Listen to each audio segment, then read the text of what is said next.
Perfect. Well, good morning.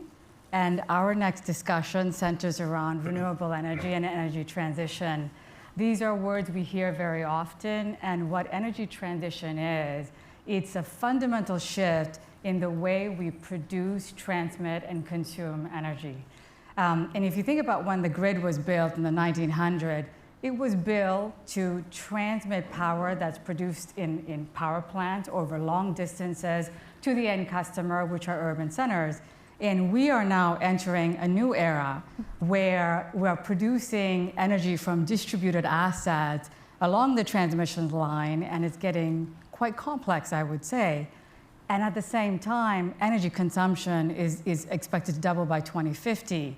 So all of this is what we call the energy transition. And to discuss this complex topic with me, three senior leaders from utilities. So I'm just going to dive right in. Energy transition, is it happening? Yes. Absolutely, yeah. Definitely. And what do you say to the naysayers that say, well, we should keep doing things the way that we are? And why enter the energy transition? Well, I mean, to me, they say we're already halfway there. I mean, people don't realize how much transition we've been doing for the last couple decades setting up to this point. And we're at the tipping point now to really get to where we want to be in the future. So we're well on the road to where we want to be. Yeah, and I think the story is the same pretty much across the entire nation on what's happening with customer choice and what they're doing with whether it's the transportation sector and how they're electrifying their vehicles or they're transitioning their homes to different heating elements and what they can do with those, as well as just industry.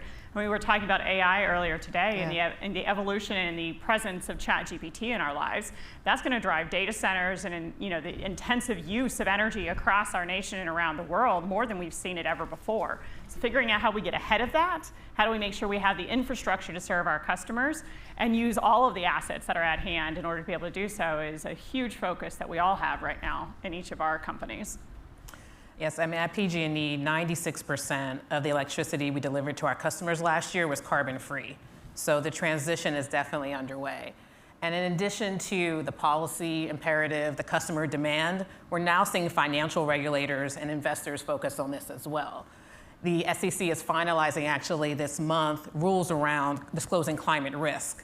And California just passed 2 laws requiring disclosure of greenhouse gas emissions. And that's for all businesses, not just energy companies. So that direction is going to force people to look at what do they need to do to be able to meet climate goals, and that is going to be another motivation for the energy transition. Yeah, so it's very, very clear. In fact, your answers tell me that we're further ahead than most people think where we are. And so in your day-to-day jobs, right, in day-to-day conversations, how much time do you spend in this topic? Oh, goodness. I think it's the entire world of the conversation that we're having right now. So I'm fortunate inside of Xcel Energy, we started an entirely new organization where we transitioned all of the planning functions from the transmission side, the distribution side, energy supply, which is generation, and then our gas business. We pulled them all out of the verticals inside the organization and put them into one centralized function because we weren't talking as well as we needed to. The description that you had, Susan, of what the energy industry used to be before, where you had large centralized generation that pushed electrons one direction, well, that was easier than where we are today. And the fact that generation would go and you'd go, okay, you're going to build a plant here, then you'd call up transmission and say, hey, I need an extension cord to connect this. And then customers would connect where they are, and eventually you'd have to have something that moves the transmission level energy down to the customers. You might have to build another substation or something. So that phone call would then go from distribution to transmission saying, I need a substation. Problem is that's not how it works anymore. We now have electrons going from the distribution segment up to the transmission segment. We have all kinds of resources. We can no longer predict 100% when they're going to be online or offline. So that conversation is happening continually. And it happens in our real-time trading floors where our dispatchers are actually activating the generation to provide services to our customers. And guess what? Our customers still don't call us to this day and pick up the phone and say, hey, I'm about to turn my hairdryer on. Or hey, I'm about to start up my plant. They don't do that. Yeah. We have to match it perfectly. So the algorithms and the software and the technology that has to come together to make all of that work seamlessly so you all don't walk up to your light every single day and go, ooh, I hope this works. That is what we have to do on a continual basis, and it's getting more complex as we move forward. Absolutely. I was just talking to Marty earlier today and said, people get really upset when they turn on lights and it doesn't work, or when they can't have water. And it's really hard as you're transforming what you're doing to make sure things work the way they should. So how do you plan for that? How do you make sure you can build the plane and fly the plane at the same time? Well, one of the things for us that's been most important is reliability. And we've got a very good track record for reliability. It's interesting, you think about climate risks, and one of the things is wildfire has been a big risk, and I know Carla really has to deal with that a lot. And one of the things that we have not done in our agency is do public power shutoffs or public safety shutoffs for power, looking at the risk and kind of the trade-offs. And as we transition, we not only are looking at renewable energy in terms of energy source, but we also have 3 coastal power plants that have once through cooling that have to be changed and go offline and be replaced with something which for our system to work, we need generation at these generation hubs still. And so for us, reliability is very important. One thing we've seen in the last couple summers is that as the state struggled by having a lot of gas-fired power plants go offline, and then the states had rolling brownouts or blackouts, Los Angeles is not any of that. We've actually been able to put power back onto the grid to support the rest of the state. And part of that is very careful planning to make sure that we're not surrendering reliability as we were adding renewable energy. And so the challenge is that if you look at megawatt hour for megawatt hour, you can say there's the amount of energy we need over a year, but over a year means nothing. What I need is what I need right this second. And the problem is, what do I need when that peak hits? What do I need the capacity? And so energy, people talk about renewable energy.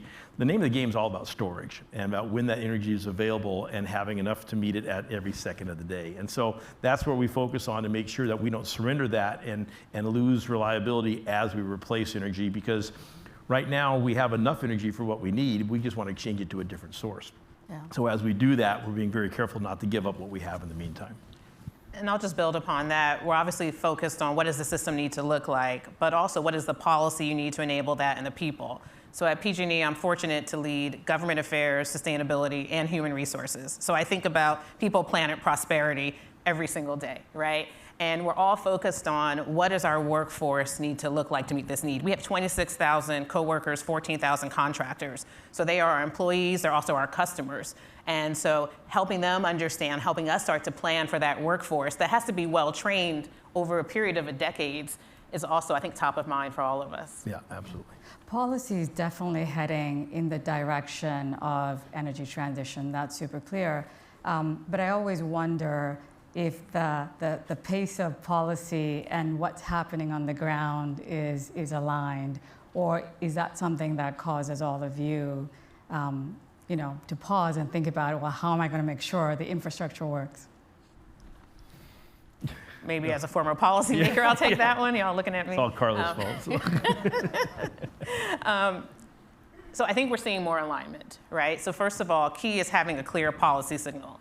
And in California, we're fortunate that we do have clear legislative direction to get to zero carbon emissions in terms of our economy. So we know where we need to aim, and now it's how do we get there. I think one thing that we're observing is important on the policy front is to have more nimbleness in the policy. It is very hard to forecast what demand is going to look like and where it's going to show up. And we end up getting these approvals through multi-year cases. And so working with our regulators and policymakers to say, okay, we know where we want to get to. We know how we think we're going to get there. But obviously, there's so many factors. Things are going to need to involve. How do we build that opportunity to evolve our policies and change course to do the right thing and not just stay on the old path because it was approved? Yeah, so I'd jump in and I'd say I think policy actually has some pretty big challenges that are coming at it as well, because that comes back to preferences in politics. And a lot of times when we have preferences in politics, we pick specific winners and losers. Yeah. The problem is the problem we are approaching right now that we have to solve for is based in physics. So the laws of mankind are not going to overrule what the laws of physics are going to dictate whenever it comes to operating our systems. So we have to have some patience with what it is that we're moving through here. There's a lot of uncertainty that has been injected in with different types of technologies. And so to keep the reliability that Marty was talking about and making sure we're doing a good job of it, we need to make sure we have a good set of tools in our toolbox. for the different systems across the country, for the different ones around the world, and how we're going to approach things. So when I think about policy, I think some of the biggest risks we have to achieving the energy transition reliably and affordably come from politics and preferences. We need to make sure that we're talking about what types of responses do we need from the technologies we're developing? What type of outcomes do we want for our customers versus sitting there saying, this is the technology that we're going to bet on and go with it. Because if that's wrong, then you've got to go back and change the law before you can come back and actually use it. So figuring out how do we open the door to have the flexibility you were talking about really comes back to having a little bit of patience, because we're going to have to try some things and not all of them are going to work. Yep. And then we're going to have to be able to iterate and move forward. Yeah, makes a lot of sense. And you know, yesterday we had an energy-specific session, and we're having a discussion on the cost of all of this transformation. And we had a keynote speaker, and he was saying, you know what, we're spending about $1 trillion a year in all of the energy infrastructure and everything that's renewable energy, but it's expected to hit to $4 trillion, and maybe that's not enough. And then so today I thought, well, what is the cost of all of this, and who bears it, and how do you ensure it's a just transition? Lots of questions, so I'm just going to turn it all to you. Oh, well, you know, this is a huge thing for us. So, you know, going back just a second to policy, you know, when we looked at the state's policy, then of course LA adopted a policy, moved everything up 10 years. And so we did a big study called the LA 100 study to find out, is it even possible to get there? And we said we have a roadmap that we can get to 100% renewable. We plan to be 80% carbon free by 2030. We can get to 100% by 2035. Question is, to your point, can you afford it? Can everybody afford it? And one of the things you have to look at is, how do you make sure that as you move forward in the future, everyone is included? In LA, about half our customers live in, you know, legally in poverty. About almost 2/3 of everyone lives in multifamily housing or a house that they don't own the roof of. So how do they participate in things like solar and other sources of energy when they don't own the facility, the dwelling, and the person who owns it, why would they make an investment when they're not paying the power bill and benefiting from it? So it's a real interesting dynamic. And one of the things, so we are just concluding an LA Equities study to look at how we make sure that there is a transition that's fair. And a lot of it has to do with how rates are structured and pricing. And so there's been a lot of work in the state on actually charging appropriately for, you know, because used to be energy was valuable during the day. Now it's worthless during the day. It's valuable at night when everybody gets home. And so, but if you don't have the ability to change your bills physically, then you can't participate in that. And so having proper rate structures to make sure that people are paying their share for energy, because people may get off the grid, they may zero out their bills most of the time, except when it's the winter day or it's been stormy and this and that. Middle of the night, they want to plug their car in, they want the refrigerator to run, they want to charge all their phones, and they're relying on the grid. And so you can't have people zero out their bills and then have that grid being paid for by everybody else. And so that's the challenge, is how to make that cost fair for everyone. I'll also just add, starting off with, the cost of inaction is not affordable, right? And it affects folks at different levels in society. And so we start with that stance about how do we decarbonize the system at the lowest societal cost. And one thing that's really interesting about our sector is our assets are underutilized, right? Because of when power is produced in the day and when we use our wires and pipes, ultimately we're at under 50% capacity for a lot of that infrastructure most hours of the day. Right. So when we look at doing this at the lowest societal cost, this big increase we expect to see in electricity for our system is about a 70% increase by 2040. We're very focused on how do we take that increase and have it occur during the times of the day where we actually have grid capacity to better utilize those fixed assets. Electrification of EVs is driving that big increase for us. So we are very bullish on vehicle grid integration and how we can use electric mobility as a way to both charge at appropriate times, but also discharge to the system so that we can use that energy that's in those vehicles instead of building new wires. So we're really appreciative that we got approved to do the first set of utility pilots on vehicle grid integration. This summer, we connected our first vehicles. We've got partnerships with General Motors and Ford, where we now have a couple of vehicles in our system that we're managing the charging, and they're exporting power to the grid. We have a contract with Zoom, which is a bus company, to provide 76 bi-directional chargers in the Oakland area for school buses. Again, we'll be able to charge these school buses, and they'll be able to export power at times of need. The challenge is this is still very expensive. Bi-directional chargers cost 5 times what a normal charger currently does, and it's less than 1% of the equipment available. But I do think as utilities, we can purchase that scale. So when we make these commitments, when we enter into these arrangements, it does allow for us to go down the cost curve and actually to return that value to our customers, including our most low-income customers. Yeah, and I think the just transition that we're going through is going to take on many different forms. You can talk about how that impacts from an income perspective. You can also talk about how that impacts communities from coal closures or other plants that are being closed as we transition to cleaner energy resources. So Xcel Energy operates in 8 central U.S. states, from the Upper Peninsula of Michigan through Wisconsin to Minnesota, the Dakotas, Colorado, and Texas, and New Mexico. And just recently in our Colorado jurisdiction, which is our largest jurisdiction across all of those states, we just completed what's called an electric resource plan, which is where we're looking at what generation are we going to have on the system to serve our customers over periods of time for the needs that they do. This one looks through about 2028, and what we just announced is that we're going to be doubling the amount of renewable resources we have in the state. We're going to be adding 3,400 megawatts of wind, 2,000 megawatts of solar, 1,200 megawatts of battery storage, and roughly 630 megawatts of gas CTs in order to back it up. And those really inclement weather periods where those other resources just aren't available. So think like 3 days long of winter storms in Colorado. You have to have that backup generation to make sure you underscore the reliability. So that comes back around to, well, what does that cost? So I just added up for you roughly 8,000 megawatts of installed capacity that we have to add to the state. The state has a peak load of 7,100 megawatts. So we're already installing more capacity than what the system peaks at. But that's because that generation doesn't operate all the time. Solar only operates when the sun shines. I'm saying really obvious things. And the wind only generates whenever the wind is blowing. And so you've got to balance those things out. And this is the complexity of putting the system together. But our customers are going to experience this, and with the policy that was put in place in advance through the Inflation Reduction Act, we're taking advantage of over $10 billion of savings for our customers over the lifetime of these assets, which means their bill impact is roughly 2.25% on a compound annual growth rate for this time period through 2030. That is a win for our customers. Their bills are going up less than the rate of inflation, and they're getting 83% of their energy without having to do anything at all on their own personal side from renewable energy by 2028. That's an incredible way of putting a story together, and we have a lot of complexities. There's supply chain and getting things delivered and all the construction that has to go into doing these. But that's the beauty of what it is that we're on the transition here. And from the just transition part, we're reinvesting in the communities that are having the coal plant closures. So in Hayden, Colorado, we have a coal plant that is closing in 26 and 27. And we're roughly 60% of their tax base comes from that one plant. And so we're reinvesting in putting a biomass facility in there that will actually take the pine beetle kill that is it's an affliction of the trees in Colorado, and using the refuse that has come from that in order to generate electricity and keep jobs and tax base in that community. Those are the ways that you figure out how do you address the just transition and how do you do it equitably. Yeah, that's a really great point, because you focus on, when you make a transition, the cost of that one element of the transition. You don't step back and look at the holistic picture of what's going up and what's going down, right? Which has a significant impact.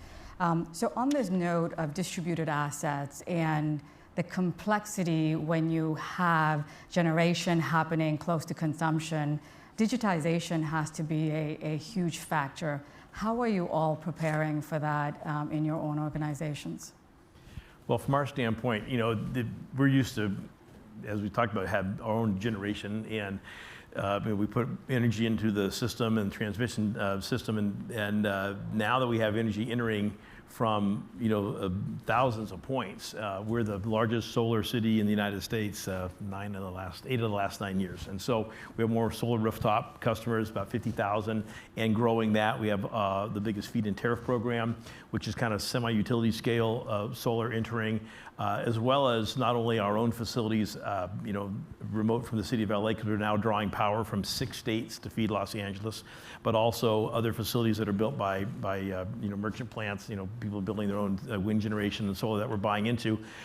It's becoming increasingly difficult to integrate that. And as we said earlier, power has to match, right? Alice said it has to match, the demand right there. And when you have all these variable inputs coming in, it's a challenge. And this is something that we're making our grid a lot smarter than it used to be. We're not as far along as a lot of other agencies, but we are investing in a smart grid to really improve the amount of information flow that we have so then we can use artificial intelligence and other algorithms to better balance the load of the system. But playing in a bigger sandbox, we've joined the energy imbalance market, where we allow ourselves, and day-ahead market is coming, to allow ourselves to do more trading in a broader area, which means that we're not just looking at our own resources and not just California, but more of the entire Southwest United States and the resources to get a better balance. But it is a hands-on, minute-by-minute activity that operators have to do to balance the demands of the system and the load on the system, and at the same time be able to accept excess energy from thousands of providers that pinpoint locations in the distribution system where they're adding energy in that all has to be accounted for. But I know they've got some real smart things on this. So. Well, I mean, the great thing about our industry is that we already are collecting millions of points of data every day between smart meters and remote sensors. And so there is the opportunity to use AI more to be able to analyze that data. So we are starting to use that data now to help us get better forecasts of what energy demand will be the day ahead.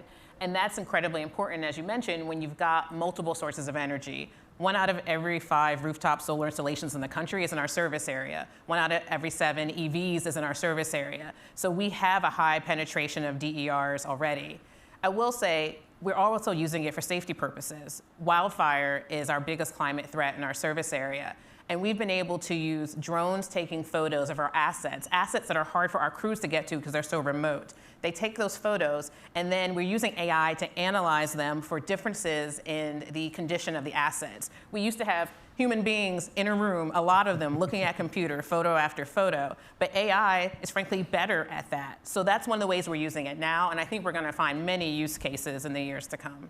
Yeah, we're continuing the same thing. As we've learned a lot from California and the advancements in technology that have happened here after some of the wildfire tragedies that have occurred. But the technology is advancing quickly. The AI technology has been incredibly helpful in pinpointing where we need to prioritize our asset investments, particularly on the transmission infrastructure. We were the first utility in the nation, actually we were the first company in the nation to be granted by the FAA beyond line of sight drone operations. And we've used those in our mountain communities particularly, of being able to gather the video footage of our infrastructure to be able to do better, deeper analysis. Because if you could imagine hiking through the mountains, the Rocky Mountains, and taking pictures or walking in those areas, it was very difficult to do, especially in the winter months.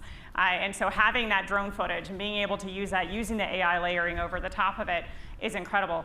Digitization is, there's a variety of places we can go with the question. One that does come to mind is the continued need for looking at cybersecurity and making sure that with all of these additional data points that we are putting as access points into our systems are incredibly protected. Because energy, as we all know, is foundational to our well-being. It's foundational to operating our businesses and running our lives. And so maintaining the reliability of the system isn't about just matching up with the exact usage of our customers. It's also protecting the system against people that have malintent. And so the digitization also helps us watch what's happening on our system. Gives us opportunities to segment lines if we need to, in more minuscule ways than we've done in the past versus massive actions that we have to take. Gives us real life feedback on what's happening, whether it's on electric systems or natural gas systems, and looking at what that's going to look like. It's going to continue to be even more complex as we move forward because people don't always have good intents for the infrastructure that we run or for the communities that we have and the life that we enjoy. And that is one of the strong focuses of all the utilities. It's an incredibly important component of maintaining reliability. Yeah. So I'm going to switch track a little bit. Prologis, 1.2 billion square feet in 20 countries. Our power consumption today is 6 terawatt hour per annum. That's obviously going to increase, as electrification of many things happen. How should we be a partner in the energy transition? What would you want customers like us to do?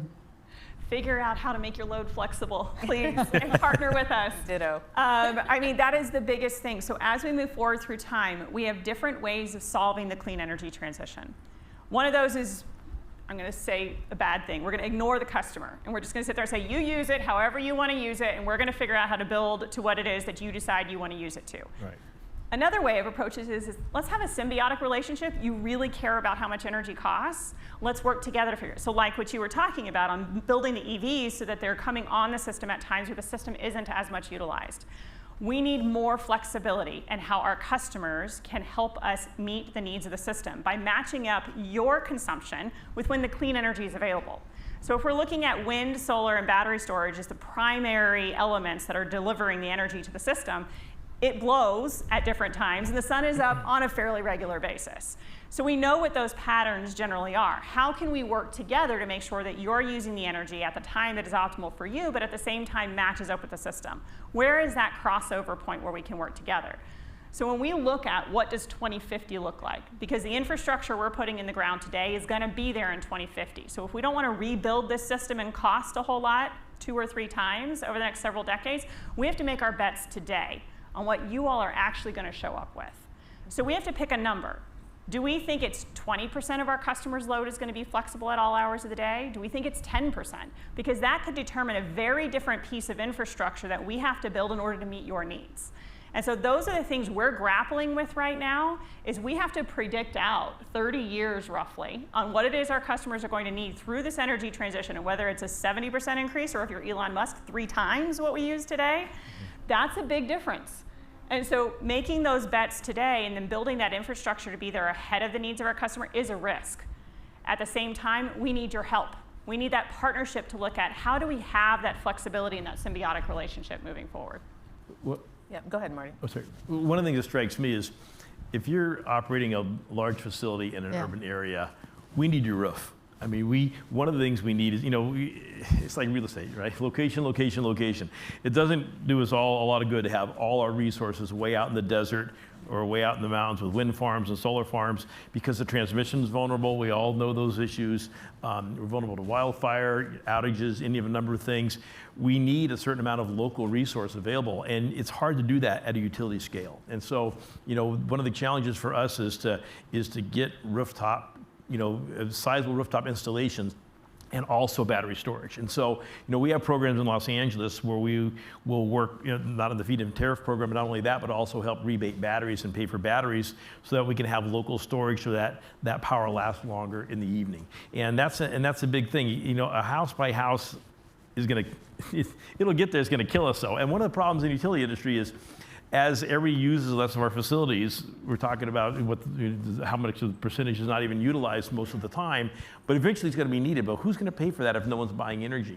And so we need someone who's going to help provide the utilities with energy where they need it locally, not all remotely. And I think that's a huge place that Prologis can play a role with all the square footage that's available. How do you become part of the solution? Because there's not enough public land in urban space, and there's really no location for that. It's got to be privately owned property that's getting put to use for a public benefit, and I think there's a good partnership to be had for that. Well, we're well on the way on that one, Marty. So every day, I asked you, what do you think about every day? My team and I think every day about how can we increase solar on our roofs and how can we put batteries. So we're here to help for sure. Susan, I wanted to pick up quickly on that. Yeah. So first of all, I think you touched upon it, which is you're already doing a lot. So read their sustainability report, because you'll see all of the efforts on energy efficiency, clean energy, EVs, and so leading by example. I did want to pick up on one thing that Alice was saying, though, in terms of having you think about flexible load, which is we are partners in that. And on the utility side, we are taking a lot of efforts to make sure that we can actually help you have flexible load. And so, for example, we've got a partnership with Microsoft and Schneider, a multi-year partnership in terms of deploying ADMS and DERMS technology that would give us more visibility to DERs so that we're actually able to help manage the load. We're already in the situation Alice was speaking to, which is we have areas of our system that are capacity constrained as we're seeing electrification grow. And the way utility modeling typically works is we say, if we can't serve your load 24/7, you're going to have to wait till we're able to build a new line. But now with ADMS and DERMS, we are actually able to say how many hours in a given year will there be a constraint. And when we do that, we're able to recognize maybe it's only 5 hours of the year. So if we can use technology systems to help manage the load during that time, you can get your new load online, not have to wait a few years as the grid gets built out. We've been doing that directly with EV fast chargers this past year, and that's really been a game changer for our engineers. And so just coming to us with the challenges you see, maybe not taking no as an answer, I would say, and say, try a little harder, utility, kind of pushes us to up our game up. Yeah. Understood. I think we have some questions from the audience. Great conversation about partnerships, public and private. Maybe if you could spend a minute talking about the partnerships amongst the utility companies and what words of encouragement or support or request might you have for some of your partners to help to accelerate the adoption? I think one of the great things about our industry is we don't typically compete against each other. And so we share a lot of information across each other. So we benchmark against PG&E regularly. I've participated in some of the LA 100 activities via NREL and the activities with the National Renewable Energy Laboratory. And we share information. And that's what's critical in this transition, because like we were talking about before, we're going to run into some issues and we're going to have to figure out how to fix those. We don't all have identical systems, but we do have a need for technological advancement. But we are not research and development organizations. So we need others to be able to do that. So we have to put our problem statements out there so that public entities, universities, and laboratories will work on the gaps that we still have in delivering on a zero carbon system for our customer base. And that's the great thing about us is I can call up over to PG&E and say, hey, are you seeing this as well? And then we sit there and we say, okay, let's launch this out there for people to go and work on, and we can work on it together, which is a great part of partnering with utilities. Agreed. We issued a research paper this summer with 70 policy research problems. Research things, help us solve them, right? And coming out of that, we recently had a pitch fest. We got over 600 ideas from different companies on ways to solve problems. This is information that's going to be useful to all of our sister utilities. And so we are very open in our communication. We also support each other with mutual aid. Every time there is a disaster, we're sending our workforce to other states to help out. Another thing is even on specific technologies, like we're investing in hydrogen. We have a big hydrogen plant going on in Utah right now, replacing a coal plant. We're working on one right in El Segundo. It'll be, I think, the first urban hydrogen plant in America. And so, but we need a hydrogen economy. So we need other power agencies. We need to build an economy that we can all pitch into so we can get a cheap fuel that's reliable that can replace natural gas and other fossil fuels. And so even when it comes to particular technology, working together and trying to get there together is important because we need to push the economy for all of us. There won't be a winner here and a loser there. We have to bring the price down because we're all going to face the same challenges, and we need to make sure that the future is as affordable as possible. Marty, I want to ask a follow-up question on that one. So we hear of solar, wind, battery all the time, right? It's known that that's needed. But then we hear new technologies like hydrogen, SMR. So is it an either or is it all? All. It's all. It's all. And you need them all. Yeah, it's all. And that's one of the challenges is that drives the price. And Alice was talking about having to have excess energy sources. I mean, we have more energy potentially available than we need, but it's not always available. And so it's the backstopping of renewable energy that really drives the price. And so, for us, hydrogen is a way of storing renewable energy. It's a way of storing sunlight or storing, whatever you want to call it, but it's another form. And if we can use that as a storage mechanism, then I think we've really got a game changer. Perfect. Thank you so much. Thank you. Thank you.